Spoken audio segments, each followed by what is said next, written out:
EBD. Estamos na sala dos adolescentes, faixa etária entre 15 e 17 anos, e nós já estamos indo para a nossa lição de número 11. Já estamos na reta final desse trimestre e na lição de hoje nós iremos estudar sobre o seguinte tema: secularização. Secularização é o tema da aula de hoje. Só que antes de entrar na nossa aula e em tudo que nós iremos falar, já convido você a se inscrever no canal da EBD, caso ainda não seja inscrito, deixar seu like e também compartilhar esta aula para que outras pessoas também meditem, reflitam a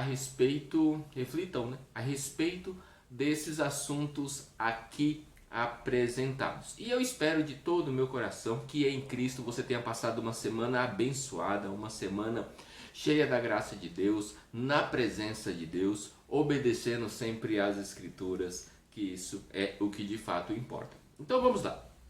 A lição de hoje é sobre o tema secularização, mas nós iremos ainda responder as perguntas que deixamos da aula anterior, que nós estudamos a respeito das doações de órgãos. Então, vamos ver quais foram as perguntas da nossa lição anterior. E a primeira pergunta é o seguinte, uma pergunta retórica que exige uma resposta também mais retórica, né?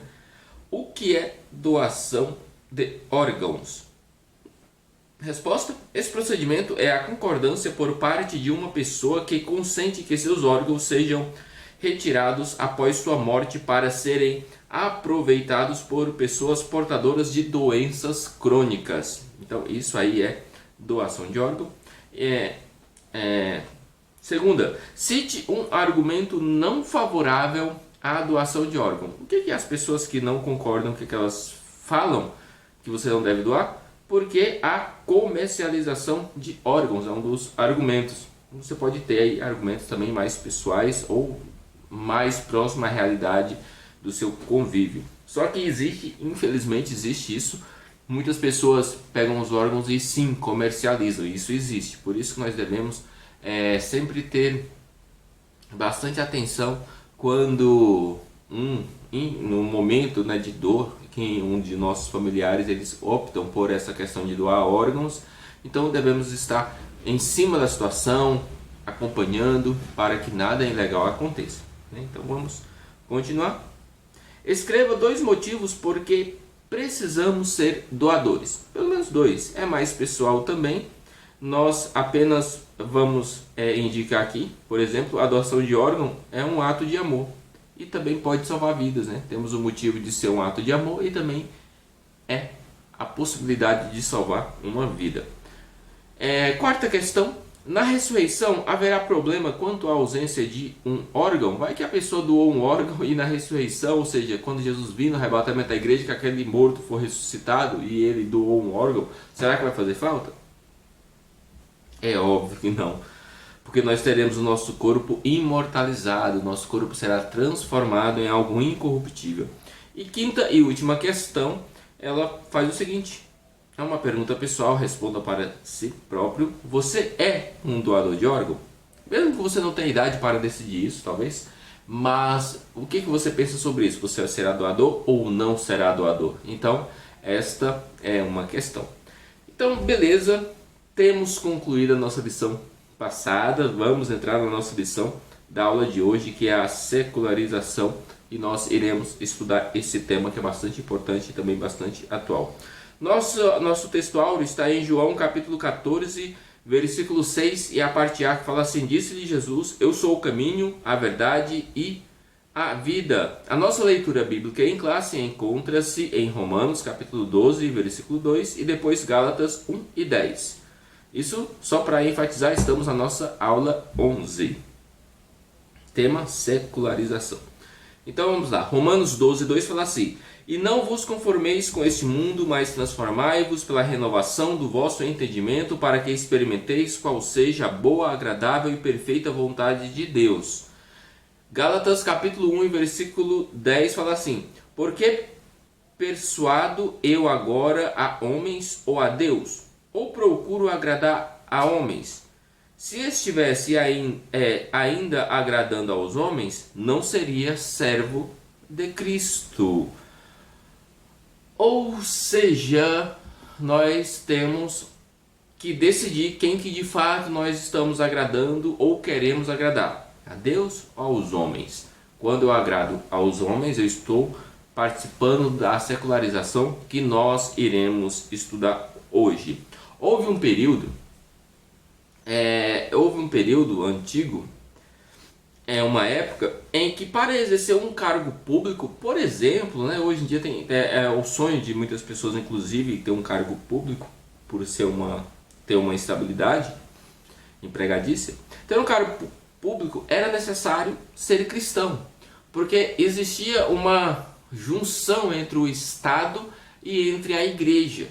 Então era determinado que para ter o cargo público você precisava ser cristão. A ciência, a filosofia, a política, a economia e todas as demais ciências eram conduzidas pela religião cristã. Só que isso foi mudando e a partir do século XVI as coisas começaram a tomar um rumo absolutamente diferente. Assim podemos dizer que iniciou o processo de secularização. E nós iremos melhorar aqui daqui a pouco o conceito de secularização para que você entenda do que de fato o que é. E nós já iremos entrar nisso. O nosso tópico 1 ele vai falar justamente sobre essa ideia, entendendo o termo de secularização. Secularismo refere-se à separação entre instituições governamentais, ou seja, o Estado, e instituições religiosas. Segundo o dicionário, é o sistema que não assume a influência da religião no destino dos homens, ou seja, digamos que é um sistema político que acredita que a religião não precisa fazer parte disso e não é ela que determina o rumo das pessoas, que deve ser determinado de acordo com o que eles próprios decidirem, né, em conselhos e tudo mais.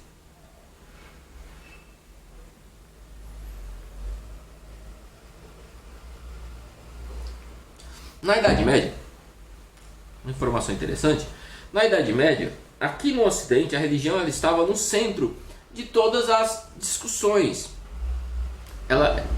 De toda a discussão. E pensando nisso, a ciência, a religião, ela meio que norteava, ela dava os rumos do que poderia ser aceito ou não. A filosofia e todos os conhecimentos científicos, todas as descobertas científicas, elas tinham que passar pelo crivo da religião. A Igreja Católica ela monopolizava estas descobertas. Por exemplo, um descobrimento científico, se ele não concordasse, ou se a cúpula católica, né, se a Igreja Católica não concordasse com aquela descoberta, simplesmente não era divulgado. E se fosse divulgado, corria grandes riscos de você, inclusive do cientista, da pessoa que descobriu aquilo, de ser penalizado, inclusive com penas duríssimas, chegando à morte. Você lembra, ou se você conhece a história de Galileu, que teve suas obras censuradas e foi condenado pela Inquisição, ou seja, ele foi morto por questões, a Inquisição, ela chegou nele e condenou ele justamente porque as descobertas dele meio que conflitava com o pensamento católico da época. De fato, a Igreja Católica ela cometeu alguns equívocos sob o pretexto de defender a fé, porque eles achavam que a religião, a ciência estava se contrapondo à fé. A ciência estava colaborando ou incentivando que as pessoas deixassem de ter fé e acreditassem apenas na religião, como se houvesse duas forças: ciência e fé e espiritualidade. E coisa que nós entendemos que até pode, dependendo do ponto de vista, pode ser que haja esse conflito, mas podemos também ver que a ciência colabora para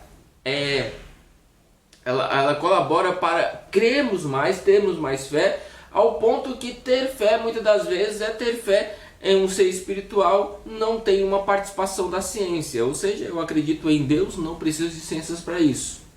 Só que a ciência não precisa me fazer desacreditar de Deus também. Entende a situação, como funciona? Então é isso. Só que na Idade Média a Igreja Católica não entendia as coisas dessa forma.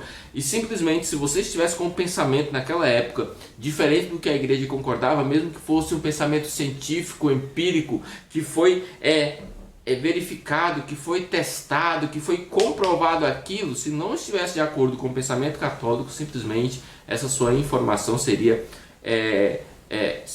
caía no mar do esquecimento. Se você continuasse, você poderia ser inclusive considerado um profano e ser condenado aí pela Inquisição. Então a coisa não era muito boa naquela época. Só que com o distanciamento, tudo bem, estamos vendo aqui o exagero da Igreja Católica em relação a separar ou a inibir os avanços científicos. Só que por outro lado, tudo tem os dois lados da moeda. Por outro lado, também nós observamos que a partir desse período em que as pessoas começaram, a religião ela foi se distanciando do Estado e da política no sentido de ter poder de influência. À medida que foram se distanciando, os valores da sociedade passaram a também ser mudados. Agora os valores da sociedade não eram mais os valores cristãos, não eram mais as boas práticas cristãs, mas era baseado no próprio homem. E começaram inclusive a se afastar estritamente dos valores mais básicos do cristianismo, como é a questão de estar sempre próximo a Deus, buscando a Deus. Tudo bem, temos um panorama histórico de onde veio o secularismo, de onde ele iniciou. Então, justamente foi esse rompimento entre a igreja e o Estado, entre a igreja e a política, que aí agora a política não era mais influenciada pela religião, então a religião não ditava mais nada. Antes estava ditando, ela não precisava ditar, mas ela precisava apenas nortear a política. Só que como a coisa começa a ficar ditadora, ou quando a coisa começa a ser arbitrária, aí perde o senso da coisa, e aí os exageros acontecem. E aí houve uma ruptura e exagero totalmente, né? Enquanto que eles estavam baseando tudo, baseava na religião, quando houve a ruptura, os seres humanos começaram a se basear simplesmente neles próprios, sem ter nenhum tipo de apreço pela palavra de Deus. Então isso aí é bem grave. Hoje, se formos pensar no significado de secularização, ele ganhou o sentido de ser o modo de viver e comportar-se de acordo com o presente século, ignorando a Deus e seus princípios e colocando o homem acima de todas as coisas. É isso que a secularização, hoje em dia, ela está mais, sempre foi assim, mas hoje está mais evidente. Ela quer separar, desmembrar o homem de Deus. Quer mostrar que o homem não precisa de Deus para se desenvolver. E de fato, se for pensar no desenvolvimento natural, existem as leis naturais que o próprio Deus já determinou e o homem vai se desenvolver mesmo. Só que quando o homem é norteado por Deus, ele tem um desenvolvimento muito melhor e muito mais sadio, diferente de um desenvolvimento afastado de Deus, em que os valores são os valores humanos. Os valores humanos nem sempre são bons. Nem sempre são bons. Então, essa vida de viver ignorando a Deus, viver como se Deus não existisse, ou sendo indiferente a Deus, é a prática da secularização, ou seja, a separação entre o homem e Deus, e o homem vivendo agora de acordo com sua própria vontade. Infelizmente, em nossos dias, muitas igrejas, elas também abraçaram a proposta do secularismo e começaram a se afastarem de Deus e se aproximarem mais do mundo e das coisas do mundo e das coisas desse tempo. E começam, as igrejas, ao invés de incentivarem e de colocarem os membros, as pessoas na direção do caminho de Deus, aproximar os membros mais de Deus, não. Elas estão sendo apenas uma igreja que alimenta o ego do ser humano, falando que os membros daquela igreja irão conseguir, irão ter sucesso, irão ganhar muito dinheiro. e coisas do tipo. O foco agora não é mais Cristo, o foco agora é o próprio ser humano, é o bem-estar do ser humano aqui nesta terra. Então isso é secularização, porque estão se afastando do propósito inicial de Deus, do propósito principal da vida cristã, da vida do ser humano, que é estar próximo a Deus, que é viver em devoção a Deus. Só que o que essas igrejas têm feito? Tem tentado colocar e tem conseguido colocar na cabeça das pessoas que elas têm que ter uma vida muito boa e que a vida delas aqui na Terra precisa ser uma vida acima da média. E isso não é saudável, e isso não é cristão, e isso não é bacana. Pessoas que se acham no direito de negociar salvação, cura e milagres. Essa é a real característica de uma igreja que está mergulhada na secularização. Você já viu campanhas que existem em igrejas por aí que se você der tanto, o seu nome vai para o livro tal. Se você der tanto, você vai receber alguma coisa abençoada. Então, eles estão vendendo indulgências novamente. Hoje a história se repete, né? Houve vendas de indulgência no passado. Está tendo agora vendas de indulgências na igreja evangélica, e é justamente isso que nós estamos denunciando aqui. A secularização ela tem feito isso, tem feito com que as pessoas vendam falsas promessas, falsos objetos ungidos para que você seja abençoado se você der tantos e quantos. É uma bênção seletiva, que só abençoa quem tem dinheiro. Isso aí não está legal. Isso não é a vontade de Deus. Não é a vontade de Deus. O secularismo é apenas uma questão mais técnica. O secularismo é a doutrina que ignora os princípios espirituais na condução dos negócios humanos. O secularismo ou o materialismo tem o homem, e somente o homem, como a medida de todas as coisas. Pode ser considerado sinônimo de humanismo.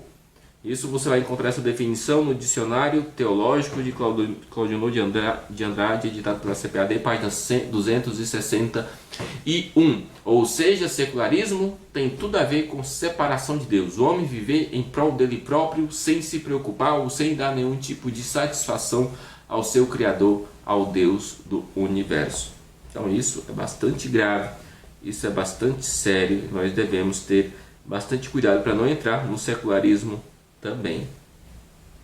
Mas os valores do reino e a secularização, como que nós podemos enxergar isso? É verdade que a secularização busca estabelecer padrões de vida que valorizam unicamente o material em detrimento do espiritual.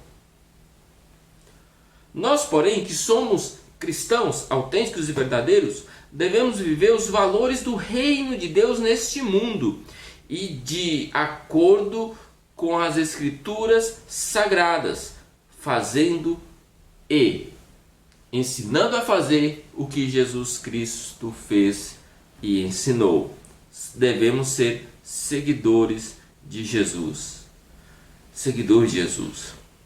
De acordo com Jesus, os valores do reino dizem respeito ao homem por completo, não em algumas partes, ou seja, eu vivo completamente o reino de Deus. Por isso devemos manter como fundamento de nossa vida o Evangelho de nosso Senhor Jesus Cristo. Temos que ter como fundamento da nossa vida, fundamento principal de nossa vida, as Escrituras.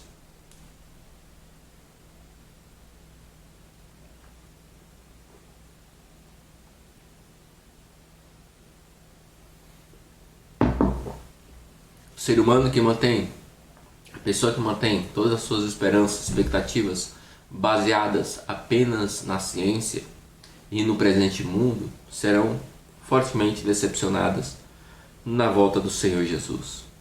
Serão pessoas vazias porque não terão esperança além daquilo que o homem pode fazer, e o homem é limitado. E eles, quando perdem a esperança do ser superior e que não é limitado, que é o nosso bondoso Deus, tornam-se pessoas vazias, presa fácil do inimigo. Sem Jesus, a vida resume-se à concupiscência da carne, à concupiscência dos olhos e à soberba da vida. Você pode ver esse texto em João, capítulo 2, 1 João 2:16. Eclesiastes fala algo interessante, 2:7, fala assim: tudo é vaidade e correr atrás do vento, ou seja, tudo que você tem na vida, tudo nessa vida aqui é vaidade, ou seja, coisas passageiras, É como você está correndo atrás do vento, porque você até sente, mas você nunca vai alcançar e não vai ter local definido para chegar, porque o vento vem e vai para onde quiser, não tem um local mais definido. Você sabe que ser cristão não é apenas ir para a igreja, mas é estar com Cristo, ligado em Cristo, fazendo a vontade de Cristo, mesmo que todo mundo esteja vivendo a secularização, as igrejas estejam cada vez mais seculares, as pessoas estejam cada vez mais seculares, mas você deve permanecer cada vez mais diante da presença de Deus. Devemos ter cuidado para nós não sermos persuadidos, iludidos pelo secularismo, pois ele é sutil e ele tem invadido e entrado em muitos lares cristãos e destruído muitas famílias que outrora eram servas de Deus. Que Deus em Cristo conserve o seu coração e o meu coração. Que nós possamos estar sempre, cada dia mais, próximos a Deus, buscando a Deus e fazendo a sua vontade. Espero que sua semana seja abençoada e que Cristo te ligue cada dia mais nele próprio. Vamos deixar as perguntinhas para essa semana você refletir. A primeira pergunta que vamos deixar é o seguinte: o que é secularismo? Segunda, o que caracteriza uma igreja secularizada? 3. Por que afirmamos que a nossa opção por Jesus... Por que afirmamos nossa opção por Jesus em detrimento de uma sociedade secularizada? A secularização quer afastar-nos de quem? De quem que a secularização nos afasta? Qual é a marca da sociedade que é secularizada? Então são perguntas que você pode responder baseado no que nós estudamos hoje. E, novamente, que Cristo proteja a sua vida. Que você busque a Deus e não se secularize, mas tenha uma vida dedicada e entregue ao Senhor Jesus.